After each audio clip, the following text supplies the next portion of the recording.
Kicks off tonight. Falcons and Panthers get the weekend started. And then Sunday, so much at stake as the Cowboys visit the Eagles. As hard as it is to believe, the winner will be in first place in the NFC East. So it matters a lot. So does this. NFC West leading Seahawks 5-1, hosting the 4-3 49ers, who are a game back of all the wild card teams in the NFC. The NFC West, the most competitive division in the sport. Then the 2-4 Pats at the first place Bills. Bill Belichick hasn't started a season 2-5 since his first year with the Patriots, the year before Tom Brady became his quarterback. And then showdown, Steelers, Ravens, highest combined win percentage in the series history between these two teams. Here's Big Ben on this big rivalry. It's a physical one. It can be nasty at times, but I've always felt as many times as my nose has been broke, we've had injuries, it's been a close game. It's always been football in its truest form in the sense that it's never dirty, it's never been nasty, it's just been hard-nosed football. And so this is one you always want your bye week to be after. It's interesting that he puts it that way because their bye week was shifted. The Ravens have a bye leading into this game. The Steelers were supposed to, but that got moved around because of the coronavirus changes. And look who's here. The squad is ready to go. Dominique is here. Damian Woody. Adam Schefter is up early this morning, and we will get Louis Riddick in just a minute. But Dominique, let's start with that. The fact that the Ravens have a bye and the Steelers don't. Is that a bigger advantage for Baltimore in your view, physically or in terms of preparation?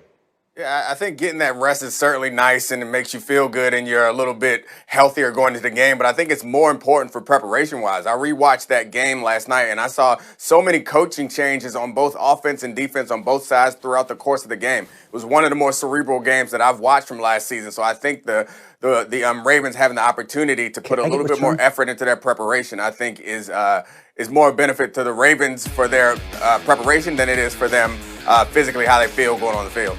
Yeah, the Steelers, the last unbeaten team in the NFL. The Ravens sort of flying under the radar since they got handled by Kansas City, but this would certainly put them right back in everybody's conversation. D. Wood, as you look ahead to this one, what's a matchup you're looking for? Greeny, I know you and Schefter and Neek want to talk about the skill people, but this is about the big boys, the big dogs in the trenches. Every time you talk about the Pittsburgh, the Steelers, Ravens rivalry, it always comes down to the pass rushes and the offensive line. And when you talk about the Pittsburgh Steelers, everything starts with T.J. Watt, Bud Dupree. Can the Baltimore Ravens keep this guy off of Lamar Jackson? Because they're going to have their hands full with this dynamic duo coming off the edge for the Pittsburgh Steelers. Well, Schefter, it's an interesting note because one would think with the history of this rivalry and all the times they've gone back and forth, you sent me a very interesting note about this game that I think a lot of people may not realize. It's amazing. We are in Lamar Jackson's third NFL season, and this will be the first time that he's ever started a game where Ben Roethlisberger has been the starting quarterback for the other team, the Pittsburgh Steelers. And so it'll be the first time that Ben and Lamar square up. It has not happened before in this rivalry, which is hard to imagine. It just has not worked out to where they've both been on the field at the same time. Ben's been hurt. Lamar hasn't been in the lineup. It just hasn't worked. But this will be the first time that the Ravens quarterback for the next decade plus and the Steelers quarterback for the last decade plus will meet in a game. They square off and start against each other for the first time, Greeny. Yeah, it does. It feels a little bit like the past of the division meeting the future of the division, and we'll find out who the present of the division is on Sunday. And Dominique, I know you have some tape that you put together for us looking ahead to this game. Yeah, I think the Steelers did a great job against Lamar Jackson's Ravens last year. They wanted to blitz early to stop the run and play zone and take away the middle of the field against pass. Here it is, that inside dive-in blitz. They have someone to be accountable for the running back, someone accountable for the quarterback. They did that all game on early downs, and it shut it down. And as far as the passing attack, they didn't blitz as much as they tried to take over the middle of the field because that's where Lamar likes to do his work. So there, you see all these numbers around one tight end in the middle field that caused an interception.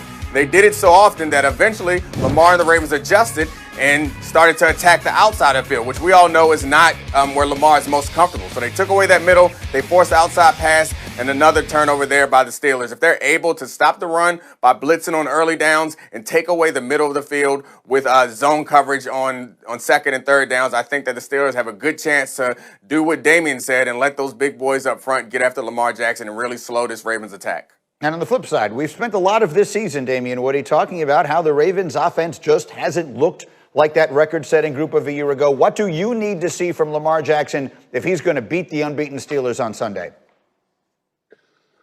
Well, listen, I think, Dominique kind of alluded to it. He so much of the Ravens passing game is in between the numbers with the tight ends, but I need to see some explosive plays down the field.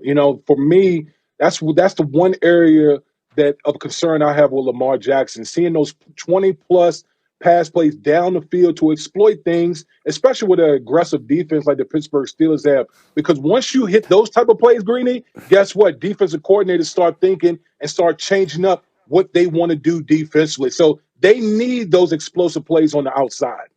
I believe I'm being told that Louis Riddick is ready to join us now. We've been having some trouble, technical difficulties getting him set today, but I think I'm being told that Louis is ready to go. He is indeed. Louis Riddick, we wish you a good morning and glad to see you as always on our Thursdays. And we're talking about Steelers-Ravens. Just a quick thought on this game. We've gone through a couple of the matchups. Schefter mentioned it's actually the first time that Roethlisberger and Lamar Jackson will start head-to-head against each other. Where do you see the edge in a game that could go a long way towards deciding one of the most competitive divisions in the sport?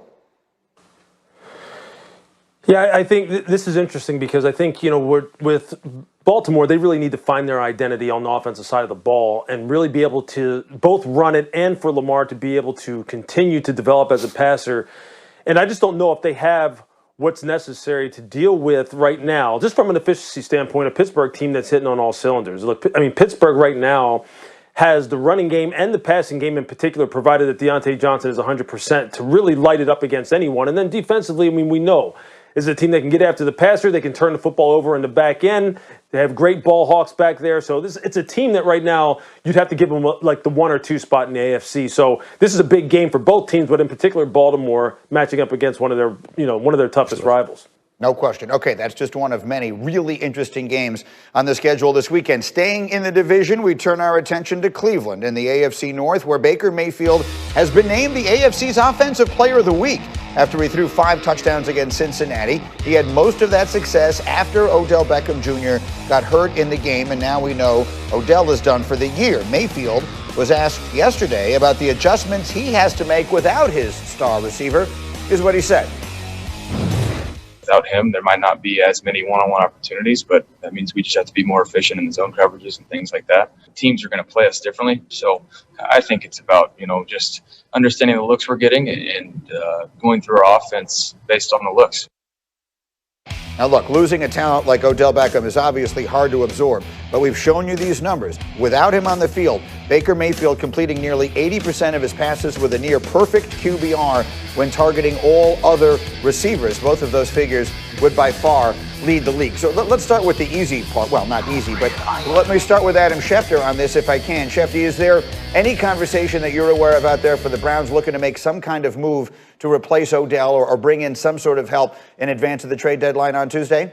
No, I think, in fact, people forget that they have some good, talented, young wide receivers. Rashard Higgins has been very productive in that offense for Cleveland. Donovan Peoples-Jones caught the game-winning touchdown pass on Sunday. They have a tight end, Harrison Bryant, who was one of the most impressive offensive players that they had during training camp, somebody that they have a lot of belief in. So I don't see the Browns going out and going to acquire some wide receiver. Again, that could always change. If there's a value, a deal to be had, maybe they make it. But I can tell you this, I think they believe in the young players they have on the offensive side of the football. But I also should point out, Greeny, not only is Odell Beckham Jr. out for the year, but Jarvis Landry has been playing through a lot of pain this year. Hip injuries, rib injuries. It's been something that has really slowed him down. So you're without Beckham, you're with a hobbled Landry, and now you're reliant upon these other young receivers who they really believe in right now.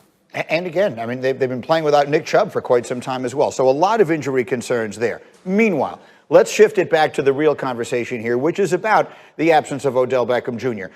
Dominique, without him on the field, we've talked a lot about how Baker spreads the ball out. He goes through his progressions, all the rest of that. So does it make it as a defender harder or easier to prepare for the Browns with no Odell?